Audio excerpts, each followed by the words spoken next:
문제를 마지막 이어가지고 30문제, 20문제씩 드리다가 30문제 드렸고요. 이제 3, 4월부터는 3, 4월은 오지선다행 문제 드리겠습니다. 3, 4월, 5, 6월까지는 7월달은 이제 문제풀이 하니까 따로 문제를 안 드리고 이론 정리되는 걸 내드리도록 하겠습니다. 자, 1번 분묘 소유자가 분묘기지권을 시효 취득하는 경우 치료를 지급할 필요가 없다 했는데 무상치료가 원칙이라고 했죠. 시효 취득만 무상치료가 원칙입니다. 20년간 평온 공연하게 점유한 경우.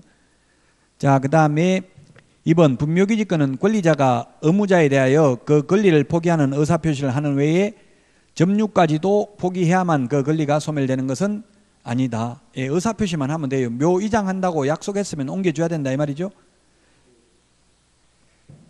자, 그 다음에 3번 매수인이 착오로 인접 토지의 일부를 거의 토지에 속하는 것으로 믿고 점유하고 있다면 그 점유 방법이 분묘를 설치 관리하는 것이라도 자주점유에 해당된다는 게 판례입니다.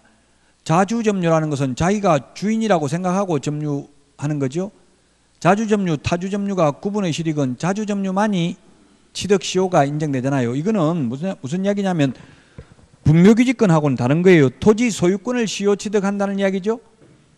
토지 소유권을 시효 취득하는 겁니다. 예를 들면 1번지가 있고 2번지가 있는데 이게 중간에 묘를 설치해놨다고 자기 땅인 줄 알고 이렇게 묘를 설치해놨다면 이 인접 토지 이게 대한 토지 소유권을 시효 취득한다는 이야기죠. 분묘기지권하고는 좀 다른 겁니다. 소유권을 시효 취득한다. 자주점유가 인정되기 때문에. 자, 그 다음에 4번 분묘가 일시적으로나마 멸실되었다면 유골의 존재를 불문하고 분묘기지권은 소멸하는 게 아니라 원상회복이 가능하다면 소멸하지 않는다고 판례는 보고 있습니다. 5번 최종적으로 연장받은 설치기간이 종료한 분묘의 연고자는 설치기간 만료 후 2년 이내에 분묘에 설치된 시설물을 철거해야 된다. 2년이 아니고 1년입니다. 1년. 장사 등에 관한 법률에 나와 있습니다. 30년간 매장할 수 있고 30년 한 번 연장할 수 있죠. 최장 60년인데 60년 끝나고 나면 1년 안에 매장된 그 시설물, 설치물 다 철거해야 됩니다. 철거 안 하면 이행강제금 1년에 2번씩 2번 범위 내에서 500만 원씩 이행강제금도 부과할 수 있습니다. 그 다음에 6번 토지 소유자의 승낙 없이 타인 소유의 토지에 자연장을 한 자는 토지 소유자에 대하여 시효 취득을 이유로 자연장의 보존을 위한 권리를 주장할 수 없다. 없습니다. 그게 무슨 말이냐면 이게 2001년 1월 13일 이후에 사망하신 분들은 분묘기지권이 인정되지 않는다는 뜻이에요. 쉽게 말하면 기출문제 지문입니다. 다 기출문제 지문에 여기 있는 것들은 맞습니다. 7번 문중자연장지를 조성하려는 자는 관할 시장의 허가를 받아야 되는 게 아니라 문중자연장지, 가족자연장지는 미리 신고, 개인자연장지는 사후 30일 이내 신고, 법인자연장지는 미리 허가받아야 됩니다. 그래서 7번 틀렸고요. 8번 남편의 분묘구역 내에 처의 분묘를 추가로 설치한 경우 추가 설치 후 30일 이내에 해당 묘지의 관할 시장 등에게 신고해야 된다. 예, 맞습니다. 이거하고 좀 헷갈려 하는 게 인터넷에 질문하시는 분들 보니까 어떤 게 있냐면은 남편이 먼저 사망했다고 해서 분묘기지권에 의해서 새로운 분묘를 신설할 권능은 인정되지 않는다고 했죠. 그 나무 땅에다가 분묘기지권에 의해서 일방적으로 묘를 하나 더 설치하는 건 안 되지만 자기 땅에다가 합장하는 건 가능하잖아요. 그렇게 했으면 30일 이내에 신고를 해야 된다는 뜻입니다. 그 다음에 9번 분묘기지권은 분묘의 수호와 봉사에 필요한 범위 내에서 타인의 토지를 사용할 수 있는 권리이다. 맞습니다. 타인 토지를 사용할 수 있는 권리니까 그 권리는 새로운 분묘를 신설할 권능은 인정되지 않는다고 이미 설치된 분묘를 관리하는 데 필요한 범위 내에서 타인 토지를 사용할 수 있을 뿐입니다.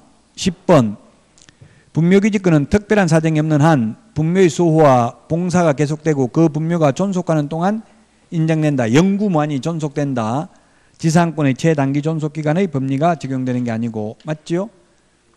그 다음에 11번 가족묘지 면적은 100제곱미터 이하이고 가족묘지에 들어가는 분묘 1기의 점유 면적은 10제곱미터 이하입니다. 맞습니다. 12번 장래의 묘소, 가묘, 예장이라고도 합니다. 시신유골이 없는 이런 것들은 분묘기지권이 인정되지 않는다. 분묘에 해당되지 않는다. 13번 분묘의 특성상 타인의 승낙 없이 분묘를 설치한 경우에도 즉시 분묘기지권을 취득하는 게 아니라 20년 지나야 되죠. 즉시 X입니다. 14번 평장, 암장대에 있어서 객관적으로 인식할 수 있는 외형을 갖추고 있지 아니한 경우에는 인정되지 않는다. 맞죠? 봉분이 있어야 된다. 객관적으로입니다. 우리는 객관식 시험이기 때문에 전부 객관적입니다. 주관적으로는 시험에 거의 나올 게 없습니다. 다 객관적이라고 해야 됩니다. 객관식 시험이니까. 14번 맞습니다. 15번 분묘기지권의 효력이 미치는 범위는 분묘기지 자체에 한하는 게 아니라 분묘기지 주위의 공지를 포함한 지역까지 미치며 그 구체적 범위는 개별적인 분묘를 보고 판단해야 되죠. 그래서 X고요. 16번 평장, 암장은 분묘기지권 인정되지 않는다. 그래서 X 인정된다 했기 때문에 그 다음에 개인묘지는 사후 30일 이내 신고고요. 가족, 종중, 문중, 법인묘지는 미리 허가받아야 되죠. 17번 X. 18번 개인묘지를 설치할 경우 30제곱미터를 초과해서는 아니 된다. 예, 개인묘지 30제곱미터 이하 맞습니다. 그 다음에 19번 가족묘지 1기 및 그 시설물 총면적은 합장하는 경우 15제곱미터까지 가능합니다. 20제곱미터 X 기출문제 출제됐고요. 20번 장사 등에 관한 법률 시행 후 토지 소유자의 승낙을 얻어서 분묘를 설치한 경우 그 분묘의 설치 기간은 제한을 받는다 했는데 맞습니다. 장사 등에 관한 법률 시행 이후에는 매장 기간이 30년이고 한 번 연장하더라도 30년 연장할 수 있고 최장 60년밖에 안 되죠. 21번 이제 농지법입니다. 6개월이 아니라 3개월 이상 국외 여행 중인 경우 위탁 경영할 수 있습니다. 그래서 X입니다. 22번은 주말 체험용 농은 10,000제곱미터 이하 소유할 수 있습니다. 주말 체험용 농 10,000제곱미터가 아니라 1,000제곱미터 미만 소유할 수 있습니다. 세대원 전부 합산하는 면적입니다. 주말 체험용 농은 1,000제곱미터 미만, 비농업인이 상속받는 경우 10,000제곱미터 이하, 그 다음에 8년 이상 제촌자격하다 이농하는 경우도 10,000제곱미터 이하입니다. 자, 그 다음에 23번 허가구역 안에 있는 농지를 취득하는 경우 허가 외에 별도로 농지 취득자격증명 받아야 된다 했는데 허가 받으면 농지 취득자격증명 받은 것으로 보고 부동산 등기특별조치법상 금인받은 것으로 봅니다. 틀렸고 24번 농지에는 전세권 설정할 수 없습니다. 민법에 나와 있죠. 25번 농지 전용 협의를 마친 농지를 매수하는 경우에는 농지 취득자격증명이 필요하다 했는데 협의를 마친 경우에는 농지 취득자격증명 필요 없고요. 전용 허가나 전용 신고를 한 경우에는 농지 취득자격증명은 받아야 되는데 다만 농업경영계획서를 제출할 필요는 없습니다. 26번 농지 취득자격증명은 농지 취득의 원인이 되는 법률행위의 효력요건은 아니다. 예, 효력요건은 아니고 단지 소유권 이전 등기할 때 제출해야 되는 서류에 불과합니다. 그래서 26번도 맞는 말입니다. 네, 법률행위 효력요건은 아닙니다. 그 다음에 27번 주말 체험 농지의 목적인 경우에도 농지 취득자격증명은 받아야 합니다. 맞습니다. 다만 농업경영계획서 제출은 안 합니다.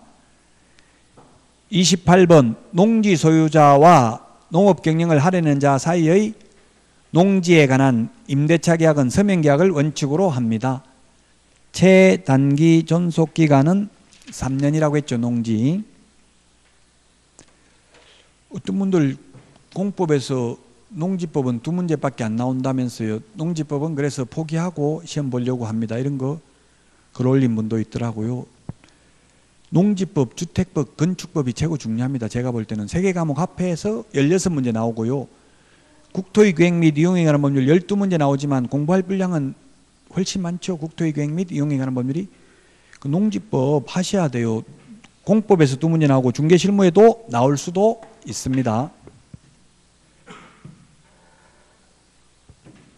농지법은 한 번만 보면 다 맞출 수 있어요. 거의.